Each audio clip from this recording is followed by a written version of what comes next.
WhatsApp guys, it's your boy Swaggy signing in. और यार देखो, तुम्हें ऑलरेडी पता है कि इंडिया अंडर 23 एशियन गेम्स में जा रही है। तो कल एएफसी ने फाइनली अपने प्रीलिम्स की ड्रॉज निकाल दी हैं एंड टोटल 6 ग्रुप्स बनाई गई हैं, जिसमें हर ग्रुप में 4 टीमें हैं एंड बस ग्रुप डी में 3 टीम है। तो बेसिकली रूल्स क्या है कि हर ग्रुप्स में टॉप 2 टीम्स डायरेक्ट क्वालिफाई करेंगी फॉर राउंड ऑफ 16, जिसमें से टोटल 12 टीम्स होंगी एंड थर्ड जितने भी रैंक्स की टीम्स होंगी, सारी जो ग्रुप्स हैं उनमें उनकी एक अलग से टेबल बनाई जाएगी एंड उनमें से टॉप 4 डायरेक्टली क्वालिफाई कर जाएंगे for round of 16। And total 6 groups हैं from group A to group F, जिसमें से इंडिया ग्रुप ए में है with China, Bangladesh and Myanmar. तो देखो, इंडिया को एक अच्छा चांस मिला है डायरेक्टली क्वालिफाई करने के लिए, बिकॉज ओपोनेंट्स हमारे लिए आसान होने वाले हैं। देखो, तुम्हें ऑलरेडी पता है कि टॉप 2 टीम्स क्वालिफाई होंगी फॉर राउंड ऑफ 16। तो ऐसे में इंडिया के पास डेफिनेटली चांस है, क्योंकि बांग्लादेश और म्यांमार से तो अभी डेफिनेटली इंडिया की अंडर 23 टीम अच्छी है।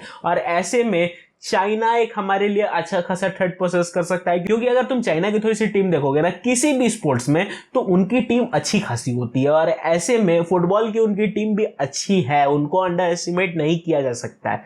और इंडिया के पास एक्चुअली जो एशियन गेम्स के पहले पड़ाव में जो सबसे बड़ा जो थ्रेट होगा वो होगा चाइना का। एंड अगर तुम लोग मेरे बिलीव की बात करो तो भले ही तुम लोग बोलो कि डिल्यूजनल हो रहा है साला, लेकिन समझो कि इंडिया के पास चांसेस हैं चाइना को हराने के।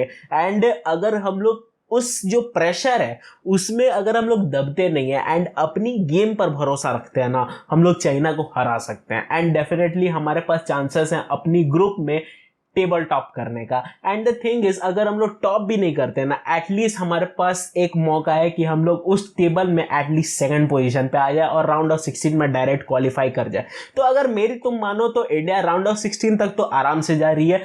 मेन चैलेंज उसके बाद आता है कि उसके बाद अपन क्या करते हैं, क्योंकि राउंड ऑफ 16 से कोई भी टूर्नामेंट इनिशियली शुरू होती है और तगड़े तरीके से शुरू होती है। एंड जो सेकंड ड्रॉज जो रिलीज हुए एएफसी के तरफ से, वो थे वर्ल्ड कप प्रीलिम्स राउंड 2 के ड्रॉज। अब देखो, राउंड 1 और राउंड 2 के ड्रॉज एक बार में ही रिलीज हो गए एंड राउंड 1 में एशिया में जो 54th रैंक से ऊपर की टीम है वो सब भिड़ेंगी आपस में। एंड इसमें ही सेम कहानी है, टोटल 9 ग्रुप्स हैं एंड हर ग्रुप्स में 4 टीमें हैं। एंड इसमें एक स्पेशल बात क्या है कि जो टॉप करेंगी, जितने भी टीम्स जो अपनी टेबल टॉप करेंगी, वो डायरेक्टली क्वालिफाई हो जाएंगी एएफसी एशिया कप 2027 के लिए। एंड जितने भी टेबल की टॉप 2 टीम्स हैं वो डायरेक्टली क्वालिफाई होगी फॉर प्रीलिम्स राउंड 3, और प्रीलिम्स राउंड 3 से वो डायरेक्टली क्वालिफाई हो सकती हैं फॉर वर्ल्ड कप 2026। और इंडिया को रखा गया है ग्रुप ए में with Qatar, Kuwait and prelims round 1 का मैच होगा अफगानिस्तान और मंगोलिया के बीच में। एंड जो उन दोनों में से जीतेगा वो हमारा होगा थर्ड ओपोनेंट। तो ऐसे में इंडिया को वर्ल्ड कप प्रीलिम्स राउंड में एक अच्छी खासी टक्कर देखने को मिलेगी, बिकॉज ऑफ कोर्स तुम्हें पता है कि कुवैत के अगेंस्ट भले ही हम जीत गए हैं, बट जैसे तैसे हम जीते हैं। एंड द फैक्ट इज,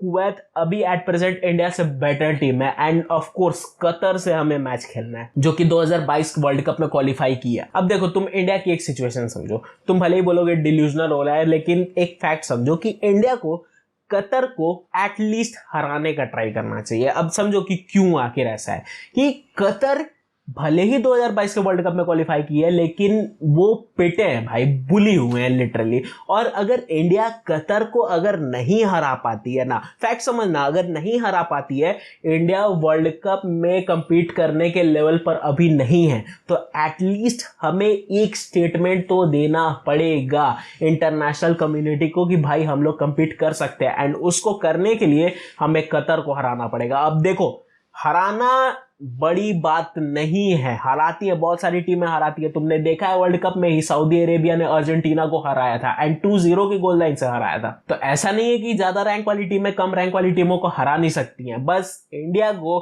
थोड़ा सा अपने ऊपर कॉन्फिडेंस लाना पड़ेगा। एंड वो कॉन्फिडेंस ऑफ कोर्स जो पास्ट टाइम में हमारे साथ जो हुआ है, जितने भी मैचेस हमने जीते हैं, ऑफ कोर्स जितने भी ट्रॉफीज हमने जीती हैं, उन सब से वो कॉन्फिडेंस हमें मिला है एंड वो कॉन्फिडेंस हमें चाहिए उस प्रीलिम्स राउंड में। खैर, इन सब को लेकर तुम्हारा क्या प्रेडिक्शन है और इंडिया कहां तक जा सकती है, तुम्हें क्या लगता है, कमेंट सेक्शन में जरूर बताना। खैर, इसी के साथ हम लोग आते हैं आज के सेकंड अपडेट पर, जो कि एम्बापे को लेकर। और देखो, एक चीज तो तुम्हें माननी पड़ेगी कि फ्लोरेंटिनो पेरेज से better mind game player exist नहीं करता है। अभी फुटबॉल वर्ल्ड में, फुटबॉल कम्युनिटी में जितने भी लीडर्स हैं उनमें से कोई वैसा कैलिबर वाला एग्जिस्ट नहीं करता है। प्रूफ कर देता हूं मैं तुम्हें क्यों है कहानी। तो देखो, एम्बापे का मुद्दा तुम्हें ऑलरेडी पता है कि किस तरीके से फंसा हुआ है। एंड अभी अगर करंट सिचुएशन को तुम उठाकर देखोगे तो एम्बापे एक्चुअली पीएसजी में रुकना चाहता है, उसने बोल दिया है। बिकॉज उसका मानना है कि 2024 में उसका कॉन्ट्रैक्ट खत्म हो रहा है एंड वो कॉन्ट्रैक्ट अपना फुलफिल करके ही पीएसजी से जाना चाहेगा।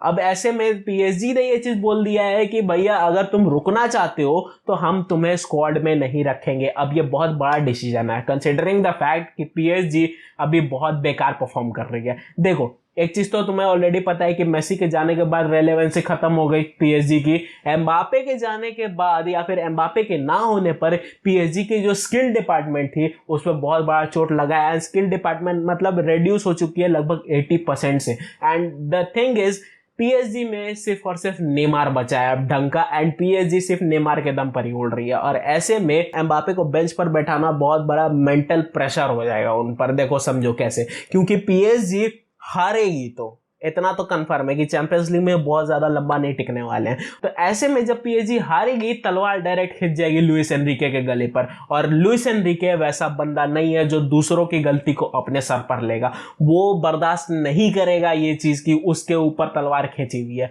वो सीधा बोल लेगा कि पीएसजी को ऊपर से ऑर्डर मिले थे इसलिए मैंने एम्बापे को नहीं खिलाया। एंड लुइस एनरिके खुद पहले ही इस चीज को कंडेम कर देगा कि भैया एम्बापे है तो मैं क्यों नहीं खिला रहा हूं। सबसे बड़ा मुद्दा यही है। तो ऐसे में जब लुइस एनरिके बोलेगा, तलवार खींचेगी नसर अल खिलाफी के ऊपर, और दो तरफ से तलवार खींचेगी। एक तो पहले तो मीडिया तो क्वेश्चन पूछेगी ही पूछेगी, दूसरा क्वेश्चन पूछेंगे उनके माई बाप जो कतर में बैठे हुए हैं अभी। तो ये तो हो गई राइटर्स वाली प्रेशर की मीडिया की तरफ से ये प्रेशर है। अब लेफ्ट की तरफ से समझो कि लीगल प्रेशर क्या हो सकता है, बिकॉज ये डेली सोप तो चल ही रहा है एंड इस पर अगर लीगल प्रेशर का तड़का मार दो ना, ये प्रॉपर एकता कपूर की सीरियल हो जाएगी। खैर, अगर तुम लीगली समझो तो पीएसजी फंस सकती है लीगली। अब समझाता हूं क्यों।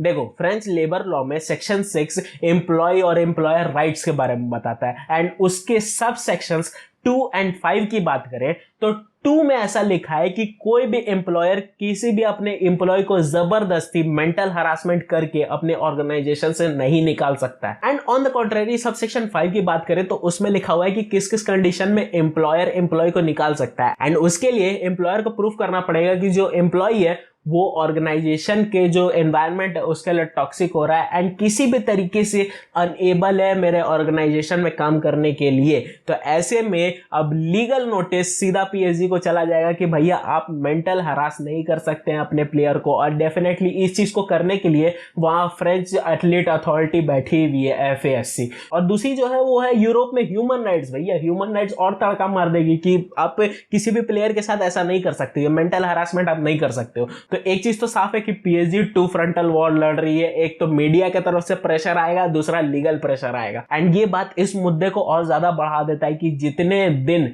डिले होगा इस बुरे जो रियल मैड्रिड और एम्बापे के एग्रीमेंट में, उतने दिन पीएसजी पर मेंटल प्रेशर बढ़ता चला जाएगा। एंड लास्ट में ऐसे सिचुएशन तो क्रिएट हो सकता है कि पीएसजी मेंटल प्रेशर में बहुत ज्यादा ही दब जाए। एंड इसलिए मैंने शुरू में कहा था कि फ्लोरेंटिनो पेरेज से बेटर माइंड गेम्स कोई नहीं खेल सकता है। यानी कि एक चीज समझो कि जितने दिन ये मुद्दा डिले हो रहा है उतने दिन रियल मैड्रिड और ज्यादा अपनी पकड़ मजबूत बनाती जा रही है पीएसजी पर। And the thing is, Mbappe तो आएगा ही, पीएसजी को अच्छा खासा फंसा कर आएगा। एक चीज तो मुद्दा अभी तुम मान के चलो कि भैया सिचुएशन बहुत ज्यादा ग्रिम है पीएसजी के लिए। खैर, इसी के साथ हम लोग आते हैं इसके थर्ड टॉपिक पर, जो कि है इंटर और यान सोमर की कहानी। और देखो, इंटरनेशनल ने यान सोमर पर अपनी निगाहें टिकाई हैं। एंड द थिंग इज, देखो ऑलरेडी तुम्हें पता है कि आंद्रे ओनाना इंटर छोड़ चुका है। एंड आंद्रे ओनाना की जो प्लेइंग स्टाइल है, वैसी प्लेइंग स्टाइल, वैसी कैलिबर का गोलकीपर होना इंटर के लिए बहुत बड़ी बात थी। और ऐसे में इंटर डेफिनेटली एक ऐसे बंदे को ढूंढने में लग गई जो आंद्रे ओनाना को रिप्लेस कर सकता है।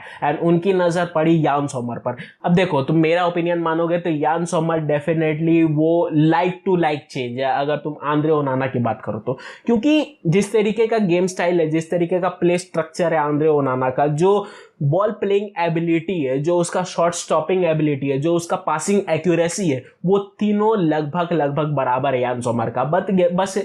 बस इतना ही डिफरेंस है कि यान सोमर उस 18 यार्ड के बॉक्स में अंदर रहकर खेलता है, आंद्रे ओनाना उसके बाहर रहकर खेलता है। एंड ये कोई बहुत बड़ा चेंज नहीं है बिकॉज आंद्रे ओनाना आयैक्स में 18 यार्ड के बॉक्स में ही खेलता था, वो इंटर आने के बाद चेंज हुआ है। और सिमियोनी इंजागी बंदा मैसोकिस्ट है और वो लिटरली बहुत ज्यादा वर्क रेट कराना पसंद करता है अपने गोलकीपर से, और लिटरली अगर यान सोमर इंजागी के हाथ में पड़ेगा तो वो डेफिनेटली आदत लगवाई देगा यान सोमर को उस 18 यार्ड के बॉक्स से बाहर खेलने का। तो वो बहुत ज्यादा चेंज नहीं है, मैं बोलूंगा it's like to like change. Andre Onana गया इधर, उधर से इन्होंने यान सोमर को उठाकर ले आया, it's completely same. And actually यान सोमर की जो एक्यूरेसी है वो थोड़ी सी तुम कहोगे लिटिल बिट बेटर है आंद्रे ओनाना से। तो ऐसे में यान सोमर डेफिनेटली बूस्ट तो मैं नहीं कहूंगा बट सेम लाइक स्ट्रक्चर है, और इंटर को वैसा बंदा जो उनको चाहिए था लिटरली वो मिल गया यान सोमर की तरह। खैर इसी के साथ हम लोग आते हैं इसके फोर्थ अपडेट पर, जो कि है सादियो माने को लेकर। और देखो सादियो माने डेफिनेटली तुम्हें पता है कि बायर्न के जो प्लेइंग स्ट्रक्चर है, जो थॉमस टुकल का दिमाग है, उसमें फिट नहीं बैठता सादियो माने। तो एक चीज तो बायर्न ने कंफर्म कर दी थी कि भैया सादियो माने हमें नहीं रखना है एंड सादियो माने को हम बेचना चाहते हैं। And the thing is Al Nassr front runners थी सादियो माने को साइन करने के लिए, ये चीज तुम्हें ऑलरेडी पता है। अब अगर करंट सिचुएशंस की बात करो तो अल नसर पर्सनल जो टर्म्स हैं वो सादियो माने से क्लियरेंस कर चुकी है। एंड द थिंग इज 35 जो मिलियन की डील है वो अल नसर ने सादियो माने के टेबल पर रखी है। तो ये चीज तो तुम कंफर्म मान के चलो कि सादियो माने अल नसर आ रहा है, एंड कंफर्म आ रहा है बिकॉज वो बायर्न में रुकेगा नहीं, उसका प्लेइंग स्ट्रक्चर वैसा है भी नहीं कि बायर्न के प्लेइंग स्टाइल में बैठे, और बायर्न के पास ऑलरेडी गोरेट्स्का ये सब भरे हुए हैं। तो सादियो माने फिट नहीं बैठेगा अकॉर्डिंग टू टुकल उस प्लेइंग लाइन में। तो ऐसे में अब बायर्न में रुकने से, बेंच में बैठने से अच्छा अल नसर ज्वाइन कर लो। और अल नसर में एक्चुअली सादियो माने यूज हो सकता है बिकॉज गरीब तुम्हें पता है ऑलरेडी अच्छा खेल रहा है वो लड़का, और बीच में रोनाल्डो और राइट विंग पर सादियो माने, तो डेफिनेटली एक मच नीडेड अटैकिंग बूस्ट हो जाएगी अल नसर के लिए, और लिटरली ये डोमिनेट कर देंगे किसी भी डिफेंस लाइन को, इतनी तगड़ी अटैकिंग लाइन हो जाएगी।